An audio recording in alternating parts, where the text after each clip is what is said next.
Welcome to Life at Next podcast. Thanks, Matt. Thanks for having me on the podcast. Oh, that's okay. That's okay. It's a pleasure to see you. So, Farhat, do you want to tell us what part of Next you're in? You know, where you working? Yeah, I'm in IT, called Technology, Infrastructure Cloud Services Networks. We call it Network South. So I'm part of operational side. So we look after the firewalls, Wi-Fi, internet connectivity, basically for the users internally and externally. Oh, so firewalls and like access and stuff. So quite important then in terms of stopping anyone from kind of getting in that shouldn't be coming in. Yeah. So basically everything just like it's day to day. Sometimes people, it's blocked.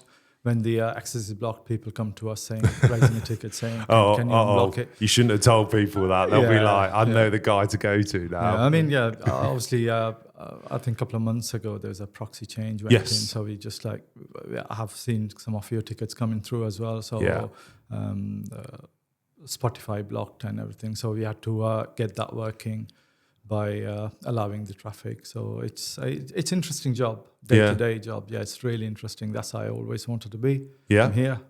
And that's an interesting point there. You say this is where you've always kind of wanted to get to this point. Yeah.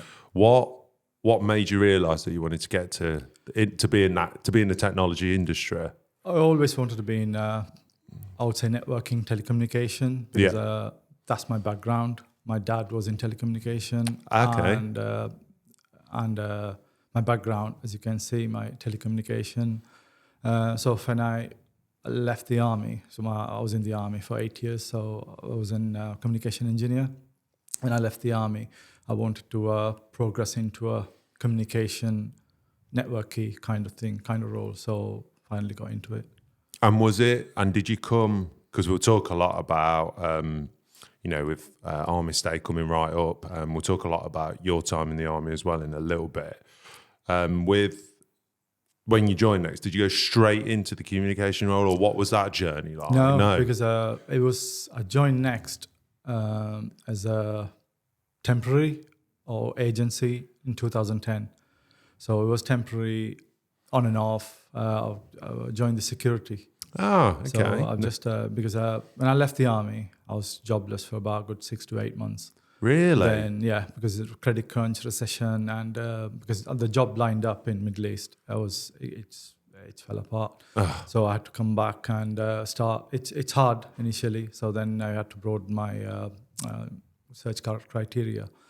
Then finally, Next offered me a job. So went in there. Then got the security job. First week or so, I was just walking through all buildings, seeing the network systems. I was like, wow, this is interesting. Get to know people. Then started learning about, because obviously army skills are different. Then I have to transfer my military skills to the civilian street. So which is challenging, but that's what you have to do it to get a job on. When you say that, what's kind of the biggest challenge between the two? The qualifications. Okay. So, qualifications wise, because obviously army have a different set of skills. You don't drive around the tank in the civil street, so it's different. No. So you need to put that skill set to civil street. Change your qualification according to what the requirement for the new world. So it's completely different. Yeah, it's a massive transition then for you when that happened. Yeah. Massive transition. Yeah, because that's why. Because when you leave the army, you get 1 year.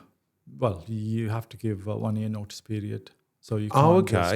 It's not like 4 weeks, 6 weeks. It's not like I'm going in a month. No, you can't. So you just put your notice in, then you come out 12 months later. So within that 12 months, they'll transform you to face the civil street.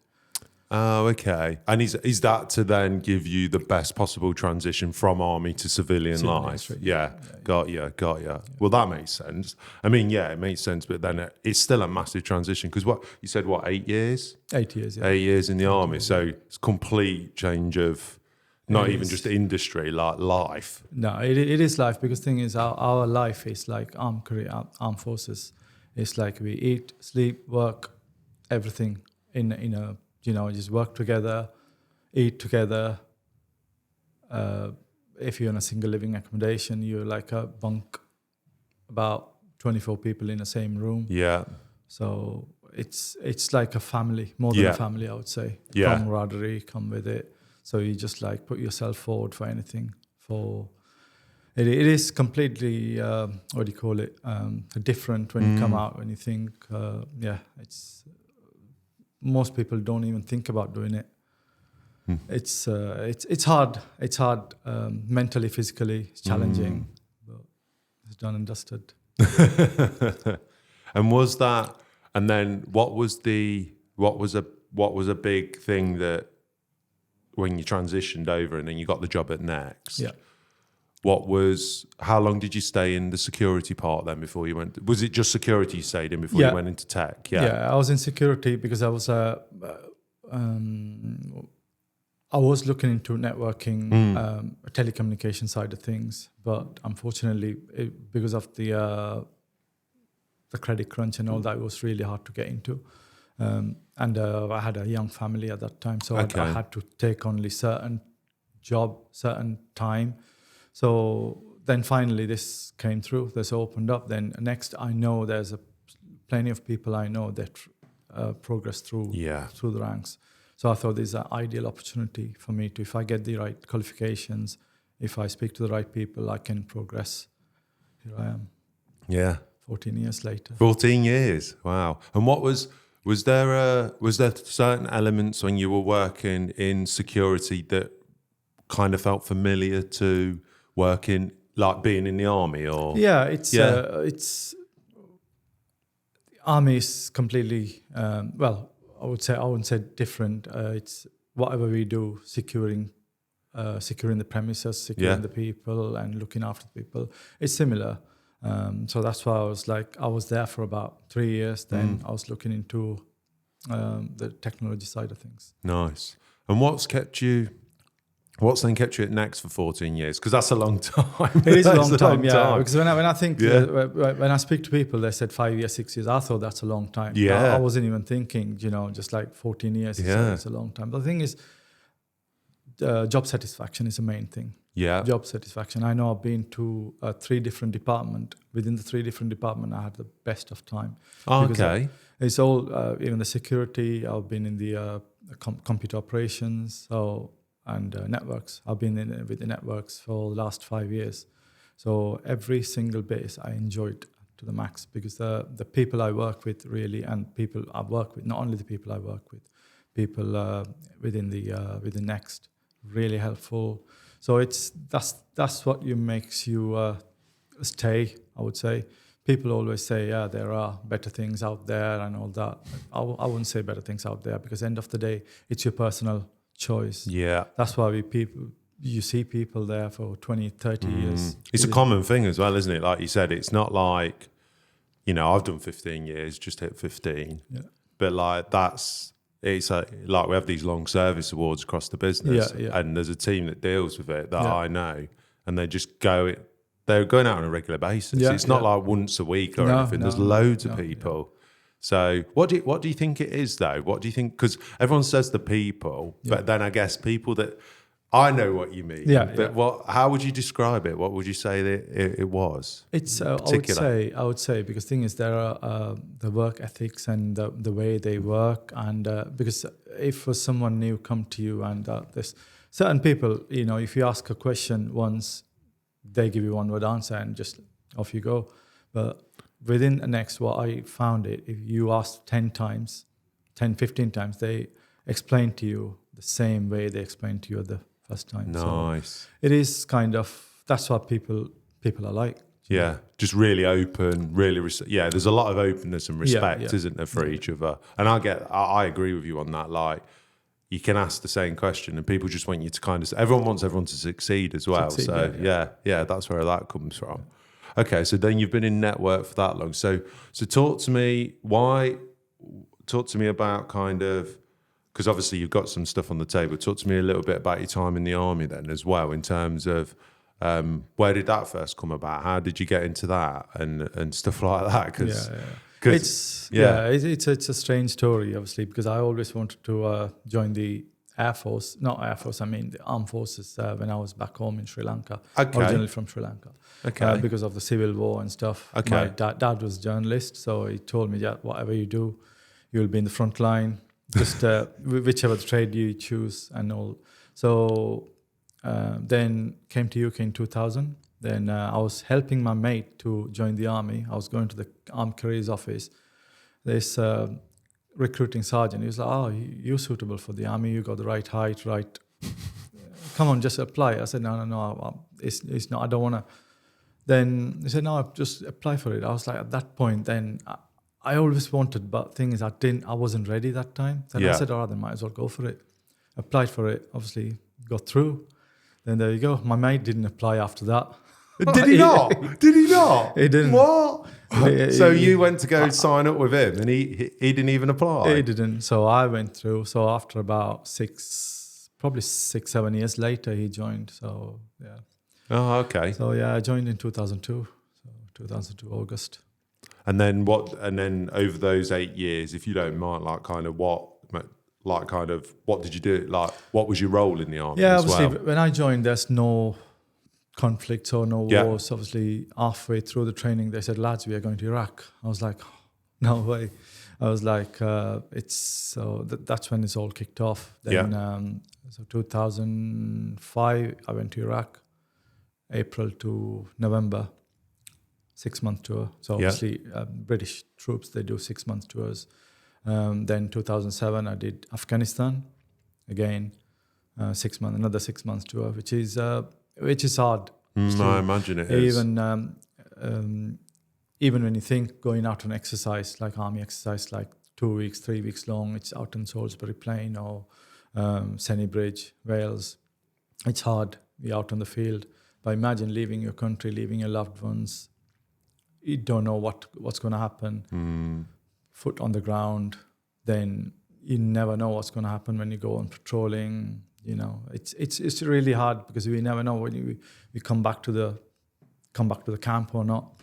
But it's one of those things we just signed up for it, and so when you sign up, after you sign up, there's no second thought.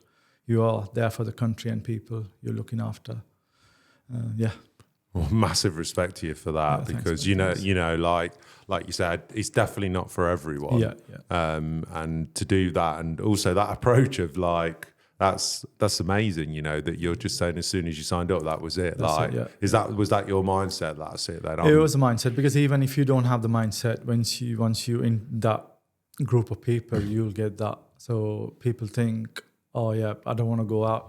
If there's a firefight, you think, oh, I don't want to go out. I might get shot, but you don't. At that point, you just go out. Really? And is that kind of the mentality across the whole group then as well, who you're with? Is everyone's just like, we're going at this together, that's it? Together. Yeah. Because the thing is, obviously, everyone has their own job role, but end of the day, you're looking after your brother. So you're there to support them. So, yeah, it is. Yeah. So when you're actually there and in it, does it become less more about doing it for, obviously for country and loved ones is what's there as well, but is it more to the person to your left or exactly, your right? Yeah. When you're there, obviously, you just hear a loud bang, then you just like duck under the bed or something, just like that. That's second nature, that's natural. Or there, when you're there, when something happens, obviously you think, oh yeah, you look after yourself and looking after the people next to you. And loved ones. And what have you got here then? So the 2 medals on the table. If people are listening, apologies, but you can watch it on YouTube as well. So the 2 medals, what are they for? Do you mind me picking them up? That's fine, mate. Yeah. That's one for Iraq and one for Afghanistan. Okay. So whenever you do a tour, you get medal. So that's Iraq, that's Afghanistan. Impressive. And I guess with I guess then Armistice Day and Remembrance Sunday and that, I guess that's quite a big.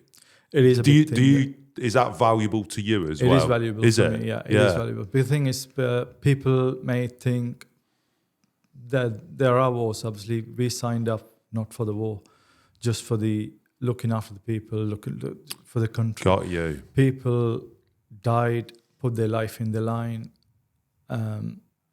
willingly or unwillingly. So people going through loads of things. So they need support as well. So that's what all the charities like British Legion, Royal British Legion, Help for Heroes. If you get a chance, people listening, just do your bit for them. 100%. Just to support them. Just to support the people. Yeah. And I mean, that's one of the things we started doing at Next, isn't it? Where we're starting to create a uniform service kind of employee community. Yeah. To really, because there's not just yourself, there's quite a few people here at Next that have served as well, which is amazing.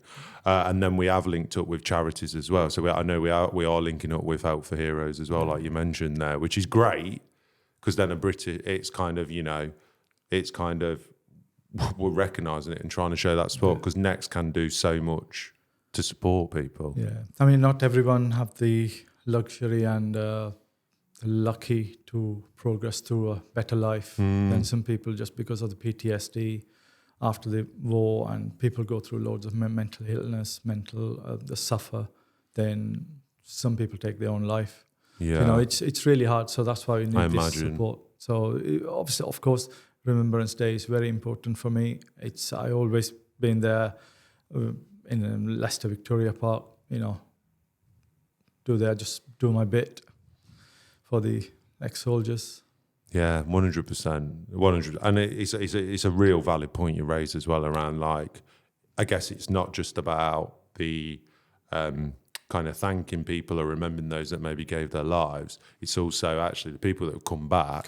Yeah. They're still trying to deal with stuff as well. Exactly. Yeah. We've still got to support them, because I guess there's, you read. My knowledge on this isn't extensive, but you read loads of things in the news where people do really, really struggle with this, don't they? Yeah.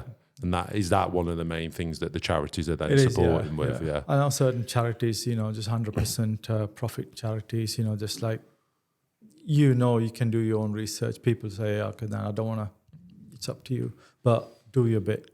Try and do your bit because people do loads of other charities, but this one, I think people should do it. Yeah, well, definitely.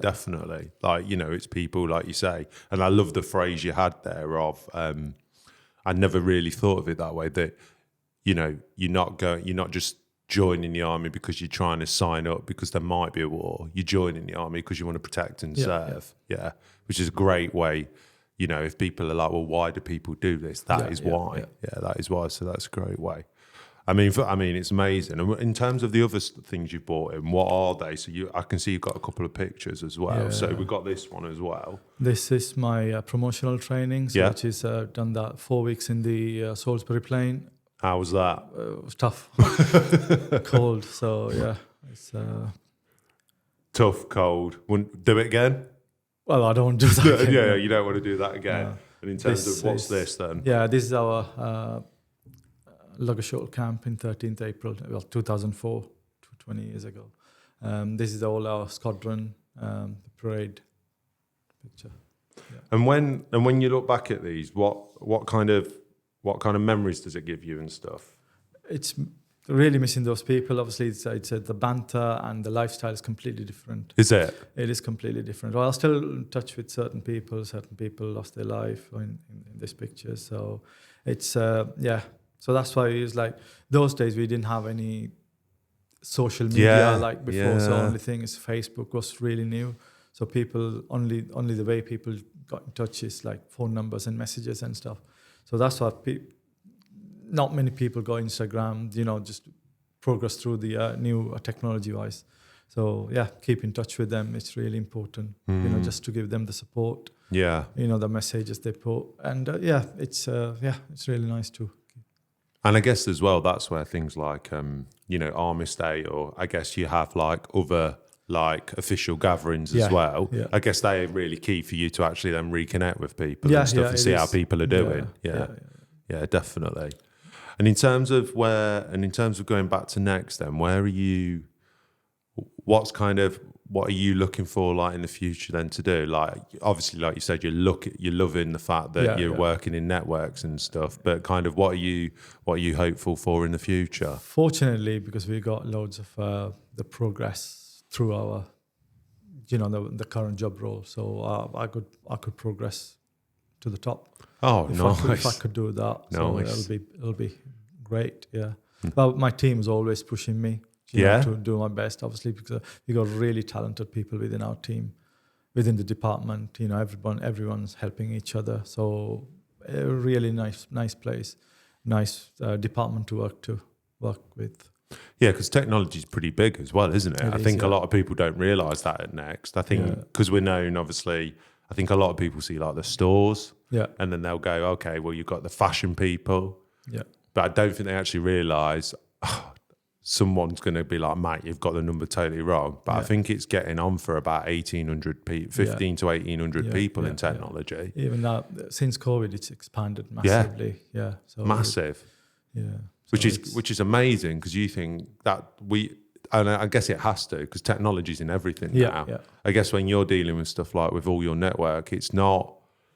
I guess when people think networks, they probably just think like physical networks, but it's not. What kind of day-to-day things that people would use do you think that it would be? Because you mentioned Spotify, like people want Spotify so they can listen to tunes while they're working, but what else? Wi-Fi, wireless. Anything wireless. Anything wireless. We look after internally, externally, not only head office side. I know other teams look after it as well. So London, Tottenham Court Road, Lipsey, everything, Premier Park, Leighton Buzzard, Radar Road, everything we look after. The cabling side of things, or wireless, everything. Yeah. It is lots. It is lots, because not only that, and the e-commerce side of things, if there are any TP clients come in, we have to allow the traffic through the firewalls. So those side of things we look after as well. So And I guess for the non-technical people, it's not just a case of flicking a switch, is it? No, it's not. People used to say, "Oh, which cable are you cutting?" I said, "Well, I'm not on bomb disposal team, just like connecting the correct cable and the physical connectivity and all that." So it is really challenging. In the meantime, I enjoy the challenge. Yeah. And do you enjoy, because is it quite fast paced in the area you work in as well? It is very fast paced. It wasn't used to be. It was, then since COVID, I think it's just like getting fast. I think every 2-3 months, we had one single team. Since COVID, we just split into two. Ops and dev. So the project side people, they just create new the technologies, they introduce new technologies and all that. So we have to keep up. So keep up knowing the old technology, and in the meantime, you have to have the knowledge of the new technology as well. Right, so there's a lot of evolution going on within it. Yeah. Okay. And if you were kind of going to give a bit of advice to anyone around, I always ask people this, like if they're considering joining Next, whether they were, ex-army or coming out of the army or not, what would it be? Definitely join Next, because one of the best company I worked with. I haven't worked with many companies, but Next is one of the best. It's the good progress, good package, good people. What else you want?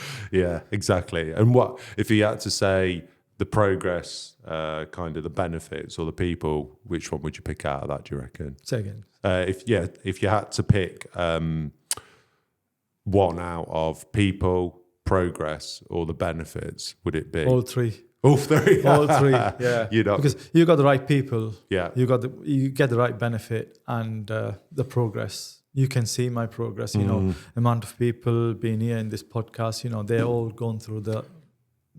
Yeah, it is becoming a running theme. I've noticed. And it's not by design. It's not like we're inviting people on just to go. Oh, just come on because of that. Everyone's got their own story, and everyone's done it a bit different as well, haven't they? Yeah. Like you say, you've not like joined from uni or anything. You've come in a total different route, completely different, but you're still progressing, which is great. Okay, well, thank you for coming on. Thanks a lot, mate. No, and thank you for sharing that, and it's really insightful. And thanks for coming on the Life That Next podcast. Thanks, mate. Thank you.